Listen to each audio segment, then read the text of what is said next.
Hola a todas las personas, por si se vienen integrando ahora a la transmisión, les quería decir que mi nombre es Cristian, como pueden ver ahí abajo, soy una persona de piel un poco morena, un poquito claro, con gafas, el pelo un poco ondulado y corto, una camiseta negra y ya estamos con la última charla del día viernes del primer track en español de Python Brasil. Antes de decirles la siguiente charla, me gustaría decirle un par de información. La primera es que deberían comenzar a ver, siempre me confundo, por ese lado, un QR con el cual ustedes van a poder contribuir a un proyecto llamado Mães da Favela, Madres de Favela, que ayuda a madres de barrios pobres en Brasil. Pueden contribuir por el código QR o directamente por Eventbrite. Además, les quería comentar que ya está abierta la inscripción para los talleres de la Python Brasil. Hay en el servidor de Discord una categoría especial para todos los talleres donde pueden acercarse y inscribirse en solo un taller.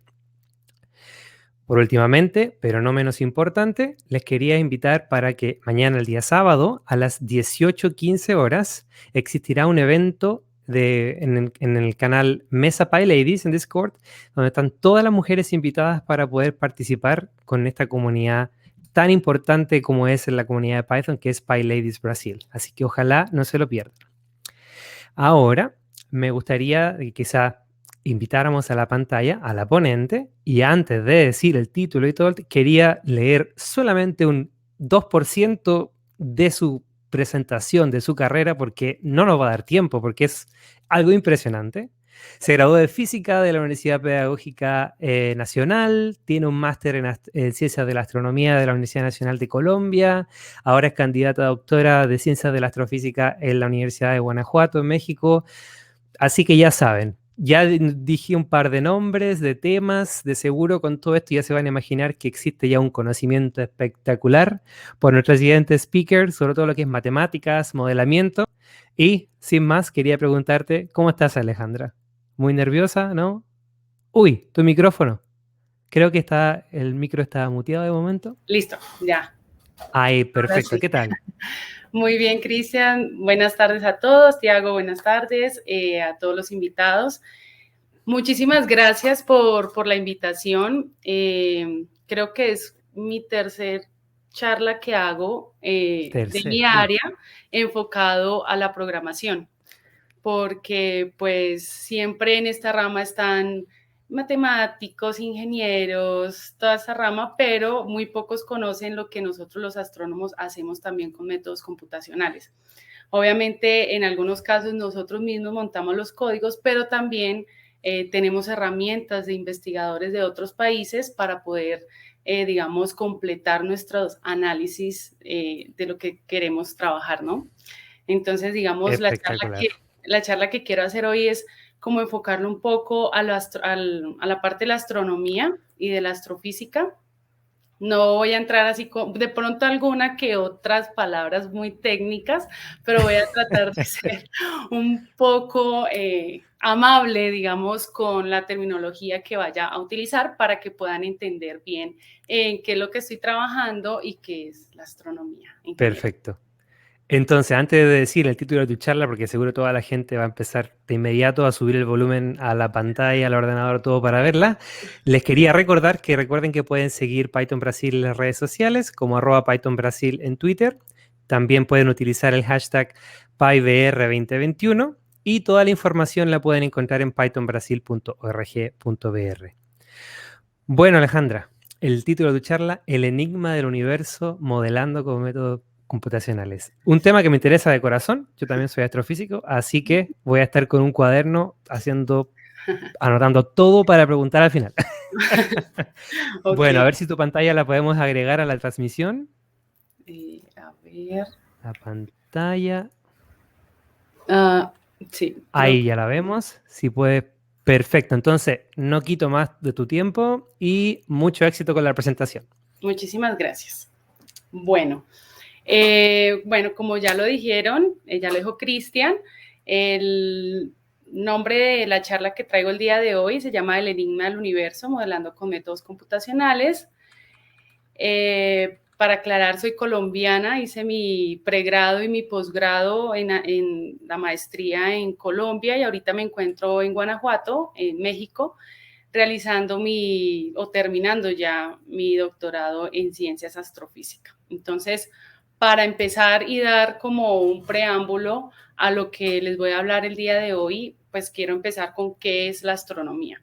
Muchos de nosotros o de algunas personas saben que la astronomía obviamente tiene conceptos muy, muy grandes, pero hay que tener en cuenta y hay que aclarar, aterrizar desde el primer momento qué es astronomía y qué es astrofísica. Entonces son dos cosas totalmente, distintas, pero que de una u otra forma van de la mano. Entonces la astronomía es la ciencia que estudia los cuerpos celestes, como las estrellas, los planetas, los satélites, cometas, meteoritos y las galaxias. Y la astrofísica se trata de una parte de la astronomía que estudia la constitución física, o sea, toda la parte física, digamos, de esos cuerpos celestes, como la formación y evolución de ellos. También busca la explicación de los fenómenos observados a escala cósmica a través de las teorías de la física. Y para empezar, quiero hablar un poco sobre el espectro electromagnético. ¿Por qué el espectro electromagnético? Porque basándonos en eso, nosotros los astrónomos tenemos la oportunidad de estudiar esos objetos celestes del universo basados en ese espectro electromagnético, en esa radiación, energía que vienen de esos objetos. Entonces, el espectro electromagnético lo vamos a ver acá de mayor a menor energía, transportada por un fotón. El fotón es un rayito de luz. Y las radiaciones electromagnéticas que se clasifican en 7 ámbitos o regiones, y acá las tenemos. Entonces, una de ellas son los rayos gamma, que los encontramos en estas longitudes de onda, y son los que transportan más energía emitidos por núcleos atómicos, que son los que vemos acá. Seguido por los rayos X, que son emitidos por electrones de los átomos y los usamos para hacer la radiografía. Ya cada uno sabe, cuando se ha sacado alguna radiografía, ya saben que eso viene de los rayos X. La parte ultravioleta es aún más enérgicos y son capaces de producir, digamos, cáncer en la piel. Por eso nosotros decimos, hay que aplicarnos protector solar porque esos UV son tan fuertes que obviamente pueden afectar la piel de nosotros. El visible, que es esta partecita que vemos acá como un arco iris, esa parte visible es la única que el ojo humano es capaz de estimular. Entonces es la única parte que nosotros los humanos, digamos, podemos ver, que es el visible. Tenemos la parte infrarrojo, que son los responsables, digamos, del bronceado de la piel y de esa sensación de calor.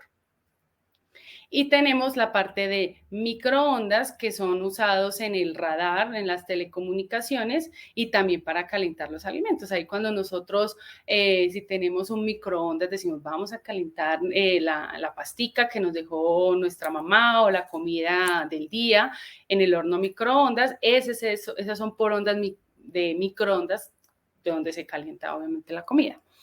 Y por último tenemos el radio, que son los de menor energía y las usamos en las transmisiones de radio y de televisión. Entonces, esto es importante, ¿por qué? Porque cada vez que nosotros queremos hacer un análisis de una galaxia, especialmente en galaxias, porque aclaro, aquí me voy a enfocar en 2 cosas importantes, pero el tema en el que yo me baso o en el que yo estoy trabajando son en galaxias. Entonces, en el centro de una galaxia obviamente hay un agujero negro y toda esa energía que emite de ese centro viene hacia nosotros, pero ¿quién recoge esa información? Son los telescopios que hay, tanto terrestres como espaciales, que reciben toda esa información y esa información la recibimos por el espectro electromagnético. Entonces, digamos, en el centro de una galaxia viene toda la energía, digamos, un agujero, un núcleo activo de una galaxia que su centro es muy activo,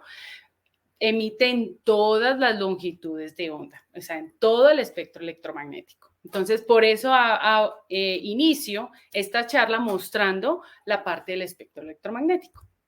Ahora, vamos a hablar un poco sobre el grupo local. Pero antes de hablar del grupo local, quiero que vean toda esta parte que vemos acá.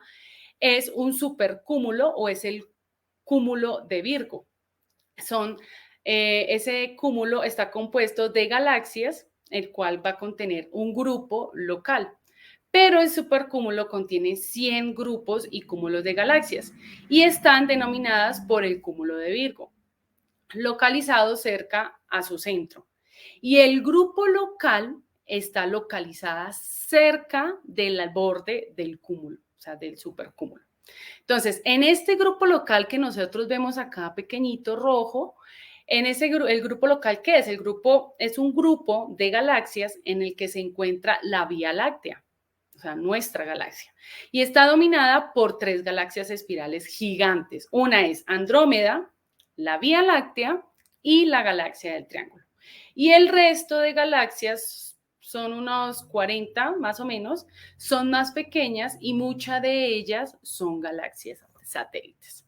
Entonces ya empezamos a ver de lo macro, el supercúmulo, vamos cómo está compuesto el grupo local y ahora vamos a entrar a hablar de nuestra galaxia. Entonces, nuestra galaxia se llama la Vía Láctea o también conocida como la Milky Way y también tiene unas partes muy importantes.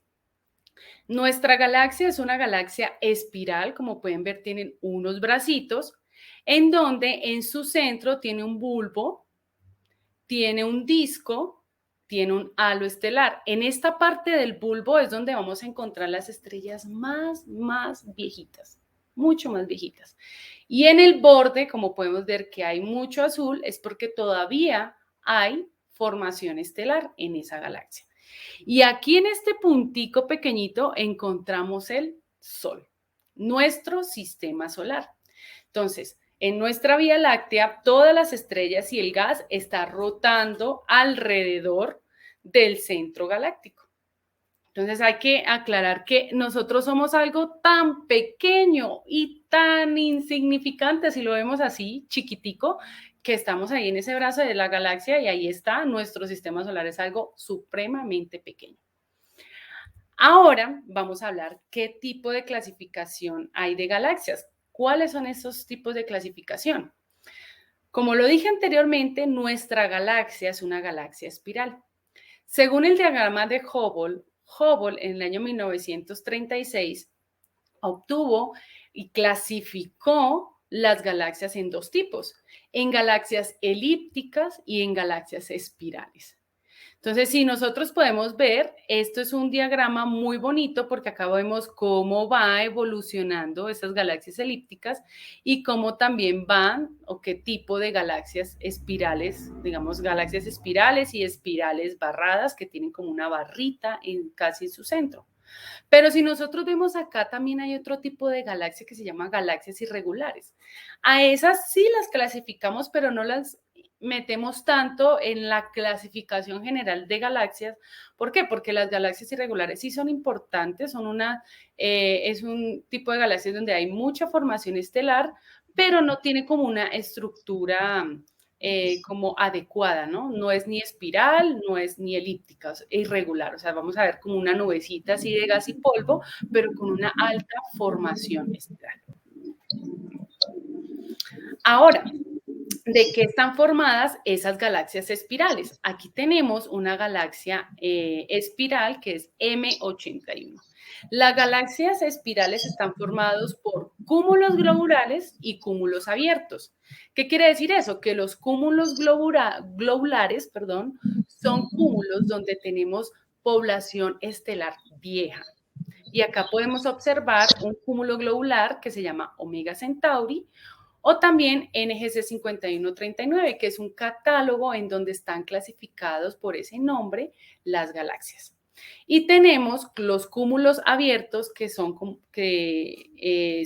las Pléyades y vemos que es supremamente azul, azul, azul, azul. ¿Qué quiere decir? Que tiene muchísima formación estelar. A simple vista, las Pléyades se pueden ver. Son un grupito de estrellas supremamente pequeñitas, así un grupito muy pequeñito, y se pueden ver a simple vista. Digamos, en esta época que estamos ya acá en otoño, uno sale, aquí salgo de mi casa, no es que sea el cielo súper despejado, pero sí hay un cielo muy, muy bonito y de alcanza a ver uno las Pléyades, identificar las Pléyades, que es un cúmulo abierto. Podemos ver el cinturón de Orión también, pero especialmente las galaxias espirales las componen. Obviamente, si yo hablo de galaxia, cuando yo hablo de galaxia, digo, wow, una galaxia, pero ¿qué es lo que tiene dentro de una galaxia? Estrellas. Entonces, galaxias espirales, dos tipos, estrellas jóvenes y estrellas viejas. Y acá tenemos una galaxia elíptica. Acá tenemos la galaxia M87 y es un tipo de galaxia que, si ustedes la recuerdan, es una galaxia donde está ausente de gas y las estrellas tienden a ser amarillas o rojas y son más pequeñas y son muy, pero muy tenues. Esto quiere decir que las galaxias elípticas están compuestas solo por estrellas viejas. Y esta galaxia es muy famosa, ¿por qué? Porque en el año 2019 obtuvieron la primera imagen del agujero negro. Si nosotros vemos aquí, unos dirán, wow, el agujero negro está genial, pero no es en sí el agujero negro. Lo que vemos en el borde, esto amarillo como con naranja, es un disco de acreción supremamente caliente que está rodeando el agujero negro. Obviamente, si le tomamos una foto directamente al agujero negro, pues obviamente no vamos a obtener nada porque toda la luz que llega se traga y ya nada más no puede salir ni nada. Pero lo que nosotros vemos aquí es, en este borde es el disco de acreción, el material que ese agujero negro traga, come, absorbe. Esto es lo que nosotros vemos aquí. Entonces, el M87, que fue la galaxia en la cual se tomó la foto del agujero negro, es una galaxia elíptica, es una galaxia vieja porque tiene estrellas viejas. Ahora, para yo poder hablar de galaxias, hay un tipo de galaxias que se llaman AGNs, que son núcleos activos de galaxias. ¿Qué quiere decir eso? Que es una galaxia que en su centro tiene un agujero negro supremamente masivo. Todas las galaxias tienen un agujero negro, pero este tipo de galaxias que se llaman núcleos activos, en su centro emite muchísima, muchísima, muchísima energía. Obviamente, el agujero negro de nuestra galaxia, que es Sagitario A estrella, es un agujero negro masivo, muy grande. Pero las de los núcleos activos de galaxias, ese tipo de galaxias, en su centro son supremamente masivos, o sea, son 10 a la 9 masas solares, un 1 y 9 ceros, o sea, eso es supremamente grandísimo. Entonces, ¿qué lo diferencia de las galaxias normales? Su centro, que es muy activo. ¿Y cómo las podemos clasificar? Existen núcleos activos como los cuásares, las galaxias Liner, las galaxias Seyfert, tipo 1, tipo 2, que obviamente no voy a entrar tanto en profundidad en ello porque sería otra charla más. Y tenemos, creo que son esos, las Liner, los cuásares. Los cuásares son objetos extremadamente maravillosos, que son los que yo trabajo, que más adelante les voy a hablar de ello. Entonces, así se clasifican un tipo de galaxia activa con una galaxia normal. O sea, la galaxia normal tiene su agujero negro, pero no es un agujero muy masivo. Pero las galaxias activas sí, por eso su nombre lo dice, núcleo en su centro. Activo, o sea, que emite, acá como vemos en esta imagen, chorros de energía relativistas, tanto acá como los vemos, como los de acá. ¿Y cómo nosotros explicamos esto? Hay un modelo que se llama modelo unificado y así como hay un tipo de clasificación de galaxias, obviamente también tenemos un modelo unificado para poder explicar esos núcleos activos de galaxias. Entonces, ¿qué tenemos acá? En su centro hay un agujero negro supermasivo, en donde alrededor de este agujero negro va a tener un disco de acreción que está compuesto por gas y polvo. Después de ese disco de acreción vamos a ver unas nubecitas acá azulitas que se llaman las regiones de líneas anchas, que son nubes a alta velocidad. O sea, lo que pasa ahí va a una velocidad impresionante. Después vamos a tener un toro, que es un disco de acreción también compuesto por gas y polvo. Y ya lo último, vamos a tener regiones, nubes, regiones de líneas delgadas. ¿Cómo lo identificamos nosotros? Cuando nosotros vemos el espectro, que yo le digo que es como el código de barras o la huella dactilar de una galaxia, nosotros vamos a ver solo lineecitas que suben y bajan. Y esas líneas que emiten son, puede ser hidrógeno, carbono, magnesio, son las que va a emitir. Pero cuando nosotros observamos el código de barras o el espectro de una galaxia y vemos líneas supremamente delgadas, son las que vamos a observar aquí, nubes a baja velocidad, muy pero muy delgaditas. Y cuando vemos líneas anchas en ese espectro, es porque efectivamente estamos visualizando nubes de alta velocidad, o sea, tienen como una barriga hacia sus lados y crece como un pico. Entonces, así vemos nosotros y analizamos los espectros de una galaxia. Entonces, así es como nosotros explicamos con un modelo unificado los núcleos activos de galaxias. Pero para un cuásar está difícil explicarlo con este modelo unificado. Entonces, tenemos un modelo para un cuásar. Primero, lo que vemos aquí, ustedes dirán, wow, pero eso es una estrella porque es un punto muy brillante. Pero no es un punto muy brillante. Ahora más adelante voy a contar la historia del cuásar. Este punto brillante que vemos acá es un cuásar y es una que tiene un cuásar. En su centro tiene un agujero negro supermasivo de 10 a la 8 o 10 a la 9 masas solares, que está en el centro de la galaxia acretando material. Y como lo dije desde un principio, ¿de dónde acreta material? Del disco de acreción que lo acompaña acá. Solo podemos decir eso para un modelo de un cuásar. ¿Por qué? Porque todavía no se ha llegado cuál es su morfología, si todavía tiene formación estelar. Y esto es supremamente importante porque es tan brillante y están tan lejos que no podemos, que no hay un telescopio todavía potente para que pueda estudiar su morfología. Entonces, hasta ahora lo que tenemos es que para un cuásar, el modelo es un agujero negro supermasivo en el centro de la galaxia y un disco de acreción, que es de lo que él se alimenta. Ahora sí, ¿qué son los cuásar o los QSO? Entonces, en el año 1962 se descubrió uno de los primeros cuásares que se cataloga el 13C273. Como lo veían desde el principio decían, wow, son objetos casi estelar, porque efectivamente cuando lo veían decían, es una estrella, pero se dieron cuenta de muchas cosas. Entonces dijeron, bueno, vamos a ver, ¿qué pasa si nosotros bloqueamos la luz del cuásar por un cronógrafo? Coronógrafo. El coronógrafo es como si fuera eclipsado, como si fuera un eclipse. A ver, ¿qué pasa con ese cuásar? Se dieron cuenta, bueno, con ese objeto casi estelar, se dieron cuenta que había un chorro de gas, como lo pueden ver acá, que había un chorro de gas a altas velocidades proveniente de un agujero negro central y que a la distancia que este objeto se encontraba era mucho más grande.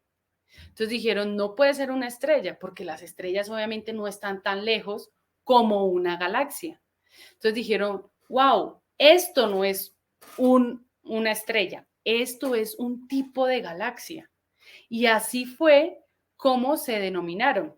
Se denominaron radiofuentes muy puntuales y que se dieron cuenta de que se habían descubierto los cuásares. ¿Y esto qué es?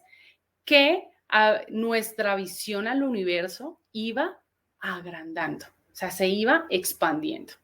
Entonces, es muy bonito porque estos cuásares son los objetos que se formaron después del Big Bang. Pasamos una edad oscura y después empezaron a formar los elementos químicos, todos los átomos y para empezar a formar estrellas. Pero después de eso se empezaron a formar los primeros objetos del universo y fueron los cuasares. Son galaxias, un tipo de galaxia que son los más viejos del universo. O sea, los primeros que se formaron en el universo. Y esos son los que yo ahorita en mi doctorado me estoy enfocando a estudiar.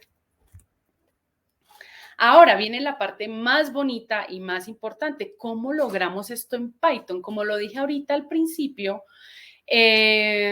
muchos matemáticos, ingenieros en computación, obviamente se dedican a hacer código para muchas cosas, pero muy pocos conocen también cómo nosotros logramos esto con Python, con programación. Antiguamente se utilizaban métodos como IRAF, como ahorita se me fue con IDL, o sea, que ya estaban vieja guardia, como decimos, ya estaban viejitos, pero ahora muchos científicos empezaron a trabajar con Python. Entonces, ¿cómo se logra esto? Entonces, como nosotros ya sabemos, conocemos herramientas como SciPy, NumPy, en donde pues el SciPy se compone de herramientas y algoritmos matemáticos, tiene biblioteca libre y abierta para Python, también contiene módulos de optimización, álgebra lineal, integración, interpolación, funciones espaciales, especiales, ya me fui mucho más al espacio, procesamiento de señales e imágenes, y NumPy pues son parte de esa herramienta, en donde también está, ese conjunto también está dirigido al mismo tiempo de usuario, que son las aplicaciones de MATLAB, de Scilab, de GNU. Entonces son muchas aplicaciones que tenemos. Pero hay unas librerías astronómicas que se llama AstroPy. Incluye librerías maduras y muy bien documentadas. ¿Para qué? Primero, para estructuras de datos y transformación. Entonces tenemos todas estas para estructuras de datos y transformación.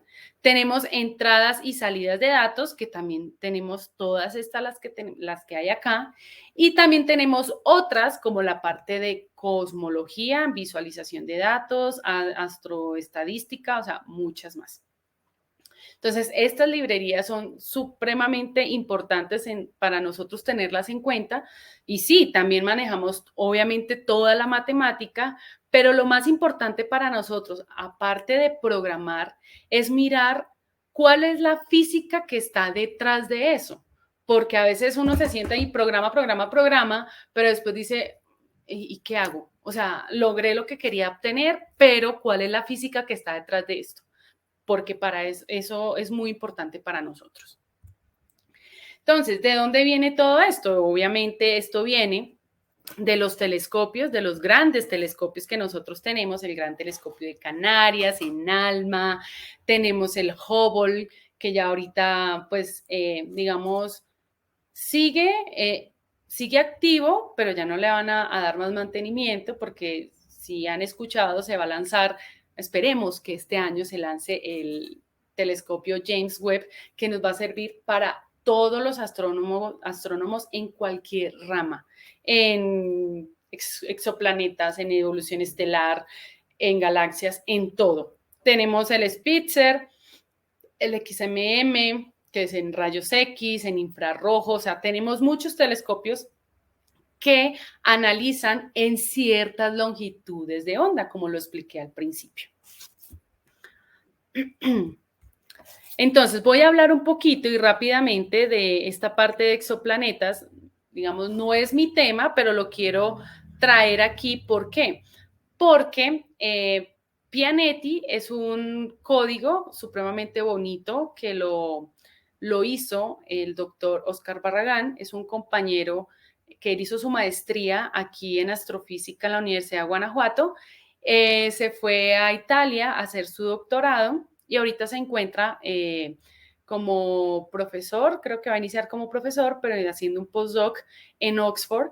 Y ha sido como el boom este código de Pianetti. ¿Por qué? Porque ayuda a descubrir exoplanetas. Entonces, ¿qué son los exoplanetas? Cuando decimos eso, exoplanetas, es un planeta extrasolar. ¿Eso qué quiere decir? Que orbita una estrella diferente a la nuestra, que es el Sol.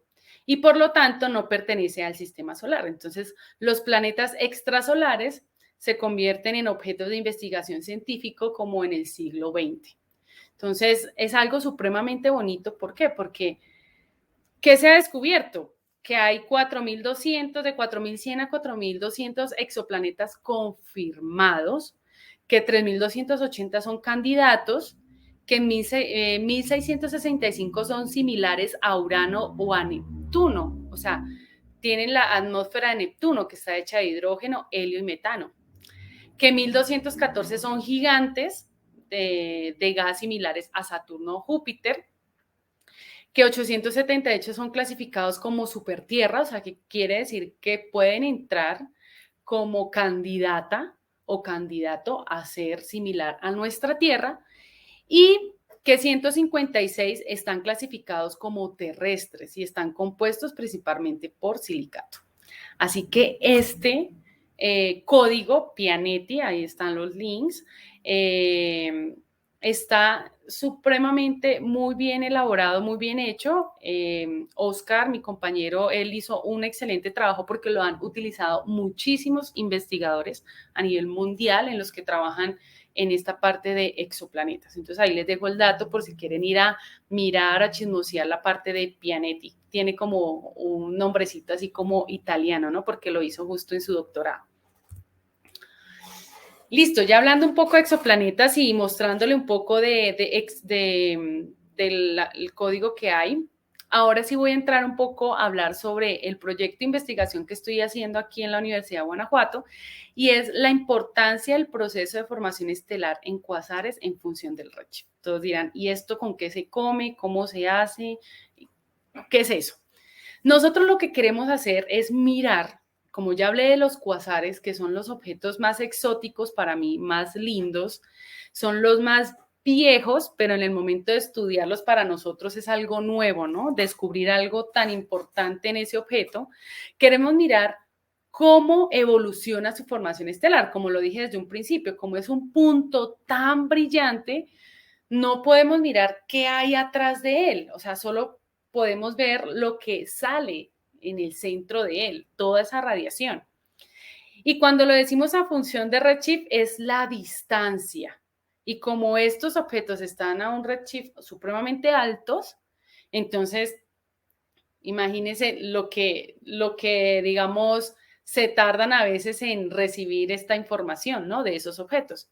Lo bueno es que nosotros tenemos una base de datos que se llama el SDSS, y ahí nosotros podemos bajar todos los datos.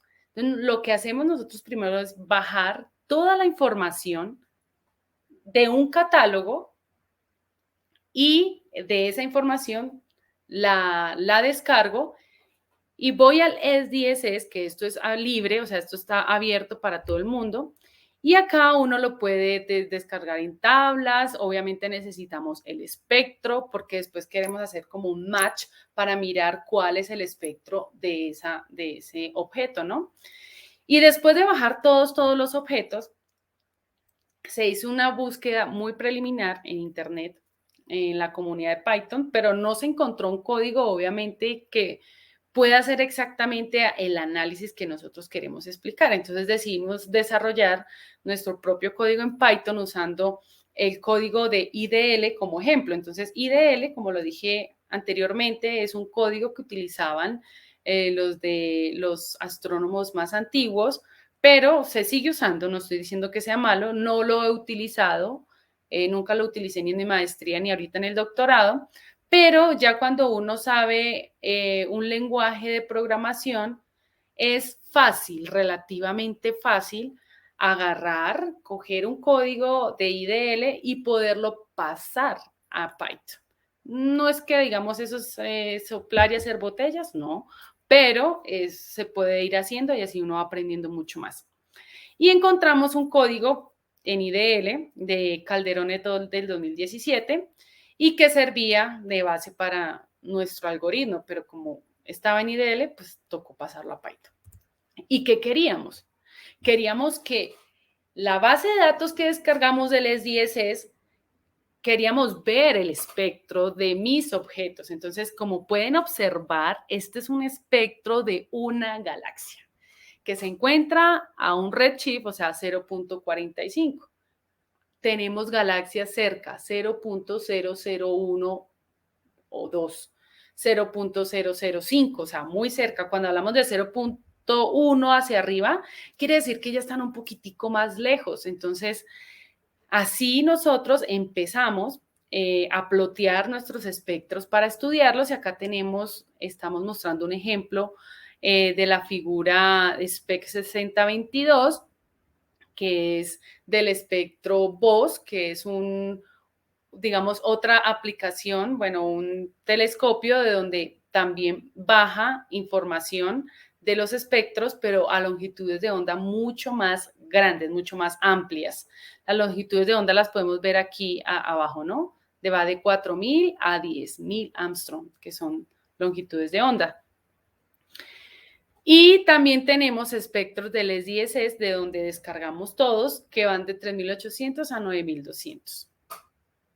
Pero entonces, ¿qué queríamos también hacer?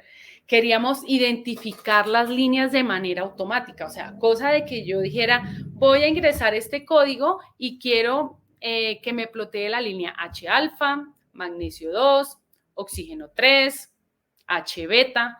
Entonces, lo que hicimos fue identificar las líneas de manera automática y ya automáticamente salían ya las líneas para nuestro espectro.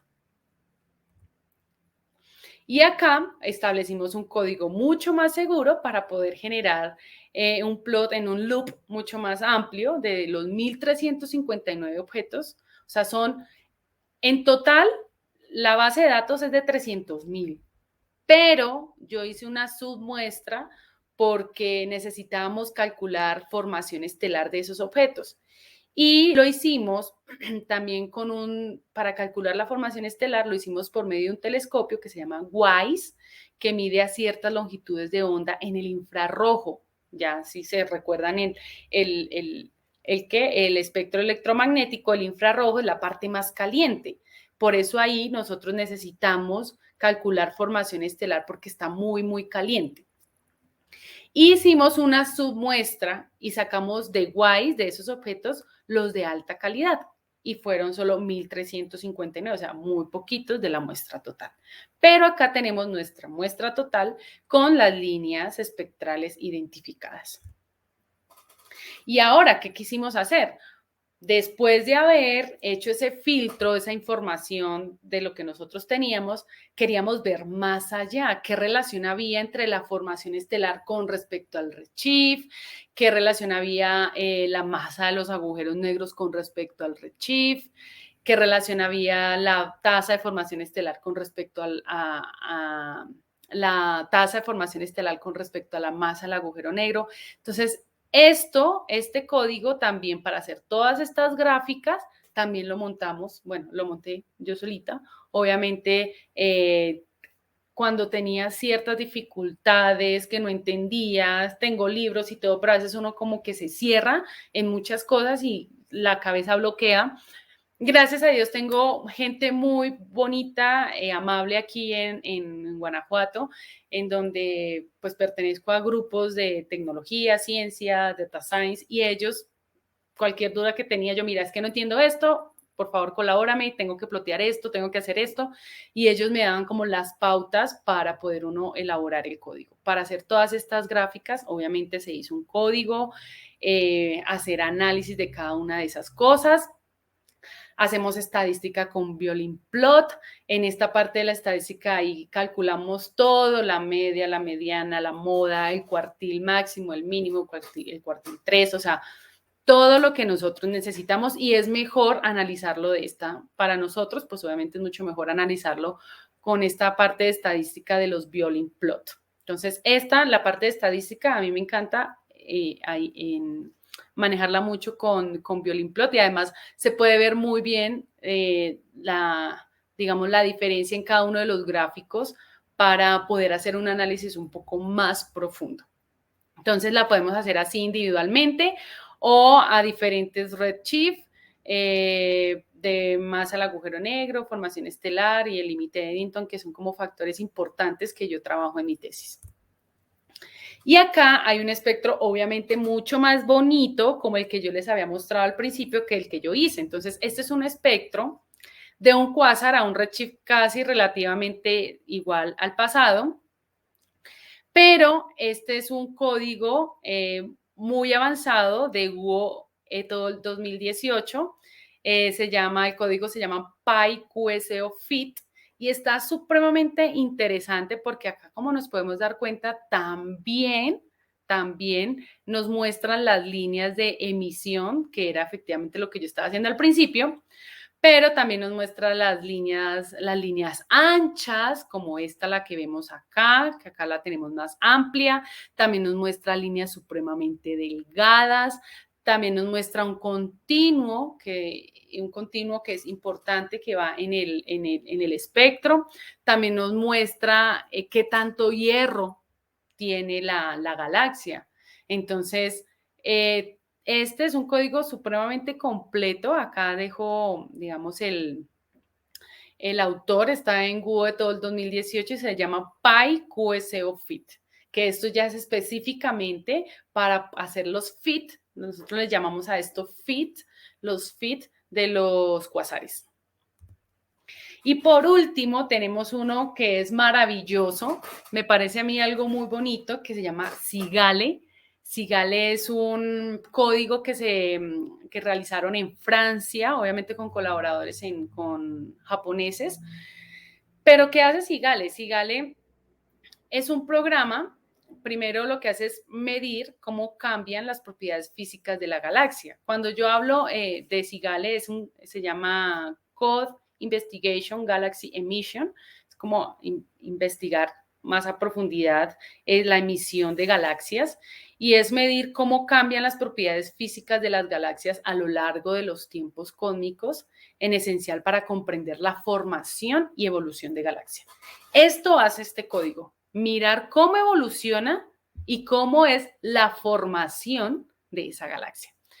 Y con el tiempo hay numerosos instrumentos terrestres, y espaciales lanzados en las últimas décadas. Ahora tienen exquisitas observaciones múltiples de longitudes de onda de galaxias desde el ultravioleta lejano hasta el dominio del radio. O sea, este código analiza prácticamente todo el espectro electromagnético.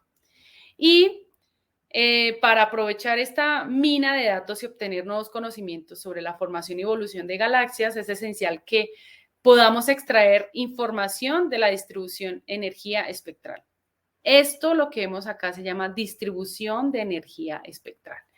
Este es un plot muy bonito, es un plot de mi autoría, de mis resultados. ¿Por qué? Porque acá lo que estamos nosotros viendo es qué nos plotea Cigale. Nos mira qué tanta población estelar joven y qué tanta población estelar vieja tiene esta galaxia. ¿Cómo es el polvo, que es el que vemos acá? ¿Cómo es la emisión del AGN? Si este AGN domina esta galaxia. Entonces, acá podemos ver muchísimas cosas. Los punticos que podemos acá, en este bordecito, son los flujos. Entonces, es como la emisión que viene de esa galaxia. Entonces, estos primeros 4 flujos que vemos acá, los sacamos del SDSS, que fue donde hicimos el filtro, el primer filtro, y también estos 4 que vemos aquí arribita son de WISE, que es donde nosotros calculamos la formación estelar. Entonces, Cigale me parece algo espectacular porque el método que se utiliza ahí es para calcular los modelos espectrales de Cigale y construye poblaciones estelares compuestas a partir de poblaciones estelares simples, combinadas con historia de formación estelar, calcula el gas ionizado por estrellas masivas.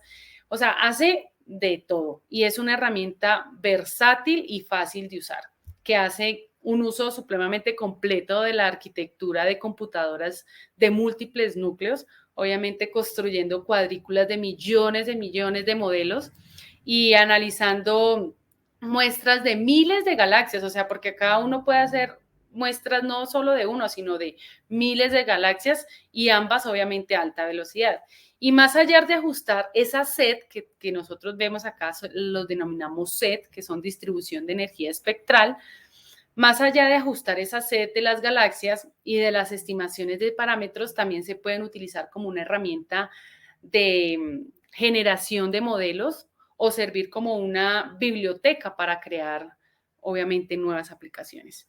Y detrás de este código tenemos métodos bayesianos, que es algo, me parece algo importante porque no sé así, wow, de estadística, pero para mí creo que el método bayesiano para un resultado es el más como exacto y seguro. Entonces, sígale, acá está genial. También aquí te dejo el link si lo quieren ir a revisar. Está el paper en donde muestran el paso a paso, qué es lo que dice cada una de esta distribución de energía espectral que queremos estudiar, ¿no? Porque no les puedo hablar de cada una de ellas, ya que como le dije anteriormente, me tardaría otra charla más haciéndolo, ¿no? Entonces, con esto termino. Esos son como los pasos que yo he seguido en mi formación como astrónoma, pero en la parte de data science, porque creo que es importante nosotros aprender esto, ¿no? Ahora que, digamos, hoy por hoy, esto es lo que está dando, esto es el boom, la programación, el análisis de datos, hacer tantas cosas con métodos computacionales es el boom que hoy está abriendo las puertas a muchas personas. Y pues conozco astrónomos que en su tesis de maestría y doctorado se enfocaron a data science, a hacer análisis de datos y todo, y ahorita están trabajando en bancos, pues porque, digamos, la astronomía no es que sea una carrera que dé mucho dinero, ¿no? Eso es de contactos, eso es de ir a congresos, conocernos, pásame tu correo, en qué trabajas, o sea, es así, como de lo que estamos haciendo ahorita, hacer contactos para que en un futuro podamos hacer un grupo en donde pueda salir cosas maravillosas, ¿no? Entonces, muchas gracias. Si tienen alguna pregunta, aquí estaré. Acá están mis redes sociales para los que tengan alguna duda. Muchas gracias. Muchas gracias, Alejandra. Fue una charla espectacular. De seguro podríamos hacer una conferencia de cada slide que mostraste porque intentaste resumir todo. Yo no sé cuántos libros podrían haber quedado en toda esta presentación. Tocaste todos los temas, así que de seguro podríamos quedarnos aquí mucho más, pero justo se nos está acabando el tiempo. Tuvimos un par de preguntitas en Discord. A ver si podemos alcanzar a responder las dos muy rápidamente. Jackson decía que era una charla muy didáctica, muy buena, así que estaba muy agradecido. Y quería que si le podías comentar sobre algún tema que estuviera dando mucho dolor de cabeza a todo el campo de la astrofísica y la astronomía. Sé que hay muchos, pero si tuvieras que elegir uno, ¿qué es el que más da dolor de cabeza? Uy, yo creo que uno de ellos para mí es la parte de la materia oscura. Porque todavía no se sabe Sí, nada. todavía no se sabe y pues todos hacen modelos como todo en la ciencia, ¿no? Hipótesis, modelos. Yo, por ejemplo, ahorita estoy montando un modelo en donde queremos mirar cómo evoluciona un cuásar. O sea, con los datos que ya tenemos, con los análisis que hemos tenido, hemos estado a esto de cómo se forma un black hole, porque eso es otra incógnita grande, de cómo se forma un agujero negro. Ok, descubrimos un cuásar, está a cierta distancia, pero nadie sabe nada más. Entonces, yo estoy detrás de bambalinas haciendo otra investigación ahí de cómo se forma el agujero negro, cómo posiblemente puede tener una morfología un cuásar, y ahí ando, ¿no? Pero para mí el dolor de cabeza, que todavía no me queda claro, Sí. que todavía no entiendo, es la materia oscura. O sea, yo digo, no, creo que Faltan un par de generaciones. sí. Y muchas gracias por esa respuesta. Y también teníamos otra preguntita también de Jackson de Jesús, que preguntaba si recomiendas quizás algún libro, sitio web o podcast que sea relacionado a astrofísica para gente curiosa. Quizás podríamos ver la pregunta de un punto de vista de alguien que no estudió el campo, que tú pudieras quizás recomendar. Sí, mira, nosotros en estos momentos, bueno, yo aquí en México pertenezco, mira, aparte de la astronomía que es a lo riguroso, a lo estricto, cuadriculado, a lo que nos dedicamos nosotros, amo la divulgación. O sea, me encanta la divulgación y aquí en México tenemos un grupo que se llama Astronomía Divertida. En Astronomía Divertida nos puede seguir así en Facebook, en Twitter, en Instagram. Nos pueden seguir Astronomía Divertida. Ahí hacemos charlas. Se hacen charlas mensual. Creo que ahorita la otra semana va a haber una charla sobre van a hablar sobre química de galaxias y todo eso. Entonces, como astroquímica, algo así. Entonces, está genial, astronomía divertida. También tenemos un grupo que se llama Astrochías en Colombia. Son todas las chicas que trabajan en investigación fuera de Colombia y que también les gusta hacer mucha divulgación, les gusta postear cosas de las que ellas hacen. Entonces, astronomía divertida al grupo Perfecto. de divulgación para que nos sigan. Ahí pues subimos memes, subimos cosas, el que quiera hacer preguntas, ahí se les va a responder, o sea. Luego no sé si te puedes pasar por Discord y quizás dejar algún par de enlaces, sería lo mejor Okay. para que la gente pudiera seguir, porque habían ya, de seguro creo que había otra pregunta, pero justo se nos acaba el tiempo. Me encantó tu charla mucho, mucho, mucho, así que muchas gracias por hacerla. Es la última charla de todo el track del viernes y la conferencia, así que es súper importante que este de broche de oro que haya sido una charla tan interesante. Muchas Así que gracias muchas gracias. a todos y espero que les haya gustado y cualquier duda que tengan, ya saben, me pueden escribir, ahí dejé mis redes sociales, si no, las escribo también ahorita para que si tienen alguna duda, alguna pregunta, aquí estoy disponible. Perfecto. Muchas gracias, Alejandra. Muchas Y antes de gracias. irnos, quería recordarle a las personas de que ahora tenemos, creo que en 1 hora y media, la keynote. Así que para que aprovechen este tiempo de quizá ir a tomarse un café, una cerveza, dependiendo del país donde están, y puedan esperar la siguiente charla. Muchas gracias de nuevo, Alejandra. Gracias. Y gracias, Vania, y por la traducción. Hasta luego. Gracias. Chao.